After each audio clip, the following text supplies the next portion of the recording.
بسم اللہ الرحمن الرحیم بسم اللہ الرحمن الرحیم الحمد للہ والصلاة علی اہلہا عزیز طلبہ السلام علیکم ورحمۃ اللہ وبرکاتہ۔ امید ہے آپ سب خیریت سے ہوں گے۔ شرح المعول کتاب الصلاۃ درس نمبر 434 میں پیٹ کے مریض کی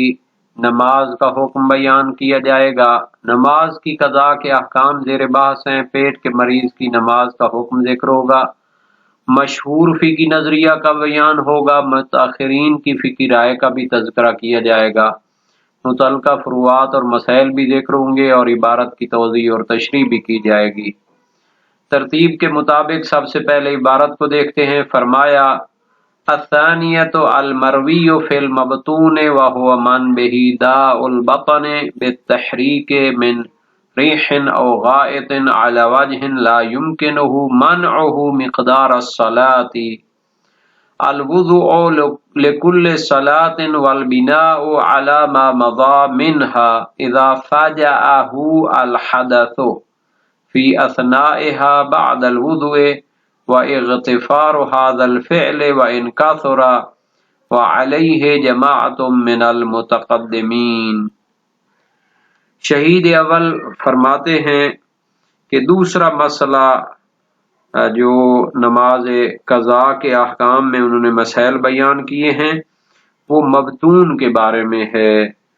مبتون وہ شخص ہوتا ہے جس کے پیٹ کو کوئی مرض اور بیماری ہوتی ہے اور وہ ہوا کے خارج ہونے سے یا نجاست کے خارج ہونے کو نہیں روک سکتا۔ تو ایسے مریض کے بارے میں کہ جو ایک نماز پڑھنے جتنی دیر بھی نہیں روک سکتا نجاست کو، بلکہ مسلسل اور ہمیشہ اس سے حدث خارج ہوتا رہتا ہے،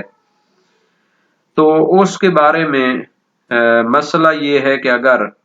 نماز کے دوران اس سے حدث سرزد ہو جائے تو آیا اس کا وضو باطل ہو جائے گا اور نماز کے لیے دوبارہ وضو کرے اور باقی نماز کو جہاں پر چھوڑا تھا وہیں سے آگے جاری کرے، یا پھر وہ حدث کے جو نماز کے درمیان اس سے سرزد ہوتا ہے وہ بخش دیا گیا ہے اور نماز اس سے باطل نہیں ہوگی اور پہلا وضو ہی اس کے لیے جو ہے کافی ہے اور دوبارہ وضو کرنے کی ضرورت نہیں ہے۔ پس وہ تجدید وضو کیے بغیر اپنی نماز کو جاری رکھے گا۔ دو نظریے اور دو قول موجود ہیں اس میں۔ مشہور فقہا کا نظریہ وہی پہلا قول ہے اور اس کے لیے وہ امام باقر علیہ السلام سے منقول ایک حدیث سے استدلال کرتے ہیں، اور بعض فقہا جیسے علامہ حلی ہیں تو وہ دوسرے نظریے کے قائل ہیں اور کہتے ہیں کہ جب وہ ایک نماز جتنا بھی حدث کو نہیں روک سکتا تو اس کا وضو جو ہے جو نماز کے دوران حدث سرزد ہوگا اس کے ذریعے باطل نہیں ہوگا۔ تو اگر وہ اپنی نماز میں اس حدث کو نہ روک سکا اور اس سے حدث سرزد ہو گیا تو اس کی نماز باطل ہو جائے گی۔ اس کی نماز اس صورت میں باطل ہوگی کہ جب وہ ایک نماز جتنا اپنے آپ کو وہ حدث سرزد ہونے سے روک سکتا تھا، اور اگر وہ حدث کو نہیں روک سکتا تو پھر اس کی نماز باطل نہیں ہوگی، کیونکہ اس کا جو وہ مرض ہے وہ ایک عذر بن چکا ہے۔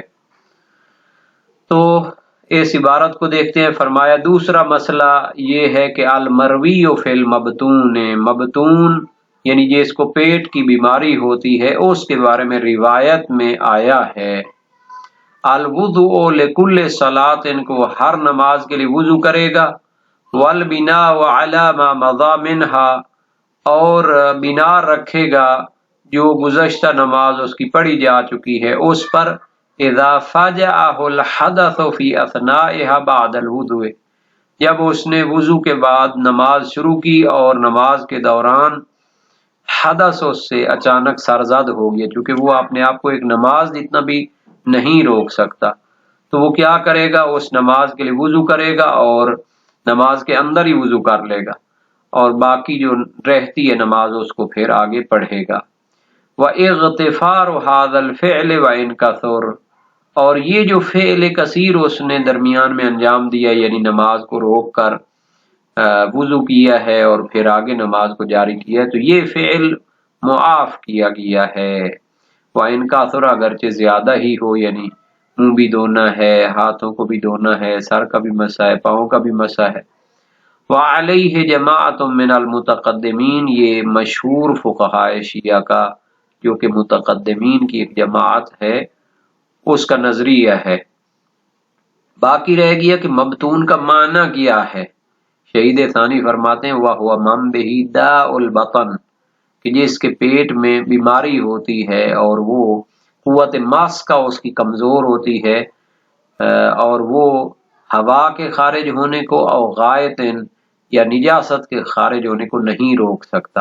علی وجہ، اس طرح اس کو بیماری ہوتی ہے کہ لا یمکنہ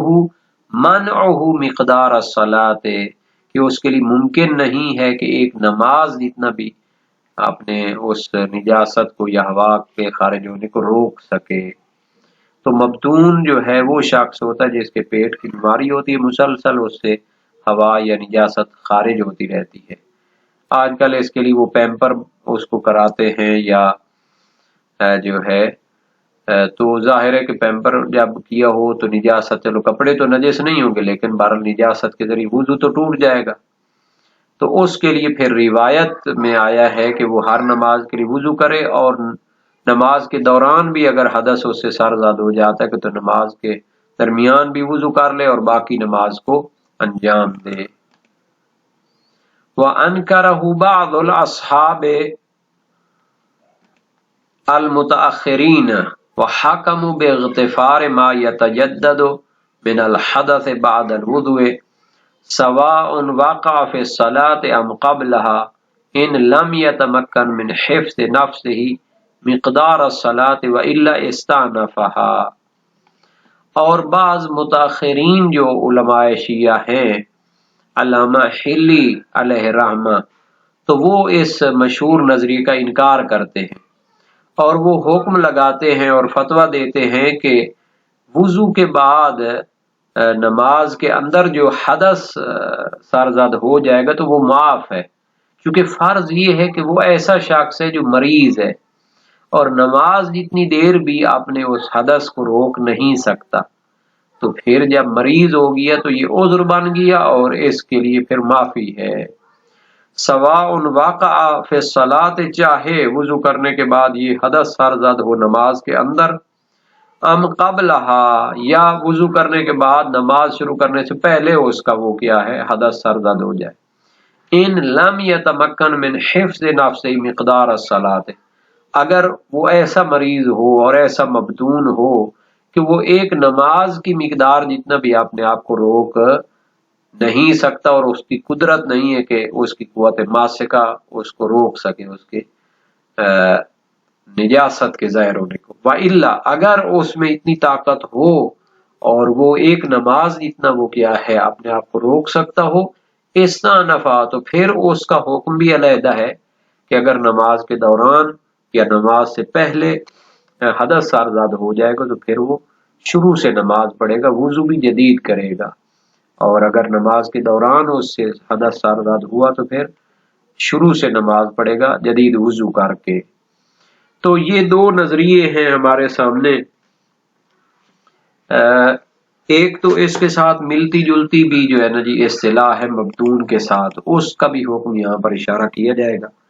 مشہور علماء کا نظریہ یہ ہے کہ مسلوس جو ہوتا ہے، جس کو سلس البول کی بیماری ہوتی ہے، یعنی اس کا مسلسل قطرہ قطرہ پیشاب نکلتا رہتا ہے، تو ہر نماز کے لیے وہ وضو جدید کرے گا، کیونکہ حدث جو ہوتا ہے جو طہارت کے بعد طاری ہوتا ہے تو اس میں اصل یہ ہے کہ طہارت کو واجب کرتا ہے، یعنی جدید وضو کو واجب کرتا ہے، لیکن وہ معاف ہوتا ہے ضرورت کی مقدار کے، اور وہ کیا ہے ایک نماز جو ہے وہ اس کے ساتھ اگر پڑھ سکتا ہے تو پھر کافی ہے، تو باقی جو ہے وہ اصل پر باقی رہے گا، یعنی نماز کے علاوہ اگر اس سے وہ قطرہ خارج ہوتا ہے تو پھر اس کو وضو تو بہرحال ہر نماز کے لیے کرنا پڑے گا۔ شیخ توسی علیہ الرحمہ مبسوط میں مسلوس کو، یعنی جس کو بول نکلنے کی بیماری ہے، پیشاب نکلنے کی بیماری ہے، اسے مستحاضہ کی طرح قرار دیا ہے۔ غسل جو استحاضہ والی کرتی ہے تو وہ کیا کرتی ہے، ایک دن کی نمازوں کو جمع کر لیتی ہے ایک غسل کے ساتھ، یا دو نمازوں کو ایک غسل کے ساتھ جمع کر لیتی۔ اسی طرح مسلوس بھی، پیشاب کی بیماری والا شخص بھی، اس کے لیے بھی جائز ہے کہ وہ جمع کر لے نمازوں کو بطور مطلق بغیر وضو کے،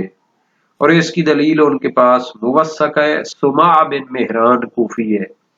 سألتہ عن رجل اخذہ تقطیرہ من فرجہ اما دم او اما غیرہ قال فلیضع خریطہ ولیتوضا ولیصلی فانما ذلك بلاء ابتلی به فلا يعیدن الا من الحدث الذي يتوضا منه۔ اس شخص کے بارے میں سوال کیا جس کی اگلی شرمگاہ سے قطرے نکلنے کی بیماری ہے، یا خون ہے، یا پھر مثلا پیشاب ہے، تو فرمایا وہ کوئی پٹی وغیرہ اس پر باندھ لے اور وضو کرے اور نماز پڑھے۔ یہ ایک بیماری ہے جو وہ مبتلا ہو گیا اس میں، تو وہ اس کو اعادہ نہیں کرے گا مگر اس حدث کے لیے کہ جس کے لیے وضو کیا جاتا ہے۔ وسائل و شیعہ باب ہفتم ابواب نواقض وضو میں یہ حدیث موجود ہے۔ اور علامہ حلی علیہ الرحمہ نماز ظہر و عصر کو جمع کرنے کا نظریہ اختیار کرتے ہیں ایک وضو کے ساتھ، اور مغرب و عشاء کو بھی جمع کرنے کا حکم دیتے ہیں۔ صحیح ہے، حریز بن عبداللہ سجستانی بلوچستانی پاکستانی بھی ہے، امام صادق علیہ السلام کا شاگرد ہے، اور روایت اذا کان الرجل یقطر منه البول والدم اذا کان حین الصلاة اتخذ کیسا وجعل فيه قطن ثم علقه علیہ وادخل ذکره فيه ثم صلى یجمع بین الصلاتین الظہر والعصر ویؤخر الظہر ویعجل العصر بأذان وإقامتين ويؤخر المغرب ويعجل العشاء بأذان وإقامتين ويفعل ذلك في الصبح۔ ایک شخص کو پیشاب نکلنے کی یا خون نکلنے کی بیماری ہے، قطرہ قطرہ، نماز کے وقت ایسا ہو تو پھر وہ کیا ایک تھیلا لے لے، اس میں روئی رکھے اور اس سے لٹکا لے اور اس کے اندر اپنی شرمگاہ کو داخل کر دے، اور پھر وہ ظہر و عصر کو اکٹھا پڑھے، ظہر کو تھوڑا مؤخر کرے اور عصر کو جلدی پڑھ لے، ایک اذان دو اقامت کے ساتھ۔ مغرب و عشاء کو بھی اسی طرح ملا کر پڑھے اور ایک اذان اور دو اقامت کے ساتھ، اور صبح کے وقت بھی وہ اسی طرح کرے گا۔ یہ وسائل الشیعہ باب 19 ابواب نواقض وضو میں موجود ہے۔ تو یہ سب تو اس صورت میں ہے جب اس کے لیے طہارت اور نماز اتنی کیا گنجائش ہو کہ وہ اس طرح کر کے پڑھ سکے، ورنہ اس کے لیے اس کا ہاں یہ اس صورت میں جب طہارت اور نماز اتنا بھی اس کے لیے گنجائش نہ ہو، ورنہ اگر گنجائش ہو تو پھر اتنی اس کو انتظار کرنا واجب ہے اور نماز پڑھے طہارت کر کے۔ اچھا، مبتون جس کو پیٹ کی بیماری ہوتی ہے اور مسلسل اس سے کوئی نہ کوئی چیز نکلتی رہتی ہے، تو مشہور نظریہ یہ ہے کہ ہر نماز کے لیے وضو کرے گا، اور نماز کے اندر بھی اگر وہ حدث ظاہر ہو جائے تو وضو کرے، اور جو نماز پڑھی گئی اس پر بنیاد رکھے۔ ہر نماز کے لیے وضو کیوں کرنا ہے؟ کیونکہ وہ مسلوس یعنی پیشاب والے مریض کی طرح اس کو قرار دیتے۔ اور نماز کے دوران وضو کیوں کرنا ہے، اور سابقہ جو پڑھی گئی نماز ہے اس پر کیوں بنیاد رکھنی ہے؟ اس کی دلیل موثق ہے محمد بن مسلم کوفی طائفی سقفی امام باقر علیہ السلام سے، فرمایا صاحب البطن الغالب یتوضأ ثم یرجع فی صلاته فیتم ما باقی، یعنی ایک شخص جس کو پیٹ کی بیماری ہے وضو کرے گا اور نماز کی طرف پلٹے گا، اور جو باقی تھی نماز اس کو پڑھے گا، یعنی اگر نماز کے اندر بھی اس سے وہ حدث سرزد ہو جاتا ہے تو نماز کے اندر وضو کر لے اور باقی نماز کو پھر پڑھے۔ وسائل الشیعہ باب 19 ابواب نواقض وضو میں یہ حدیث موجود ہے۔ یہ روایت موثقہ ہے چونکہ اس کی سند میں عبداللہ بن بکیر ہے اور وہ فتحی المذہب ہے۔ علامہ حلی جو ہے مختلف الشیعہ میں فرماتے ہیں کہ نماز کے اندر بھی اسے طہارت کرنے کی ضرورت نہیں دوبارہ، اور نماز سے پہلے بھی اگر ایک مرتبہ اس نے ہر نماز کے لیے وضو کیا ہے اور نماز سے پہلے بھی اس سے حدث سرزد ہو جاتا ہے تو پھر اسے دوبارہ وضو کرنے کی ضرورت نہیں ہے، کیونکہ جو حدث تو نماز کے اندر واقع ہوا ہے اگر یہ طہارت کو باطل کر دے تو پھر نماز بھی باطل ہو جائے گی، چونکہ نماز کے صحیح ہونے میں طہارت شرط ہوتی ہے، ابتدا میں بھی شرط ہوتی ہے اور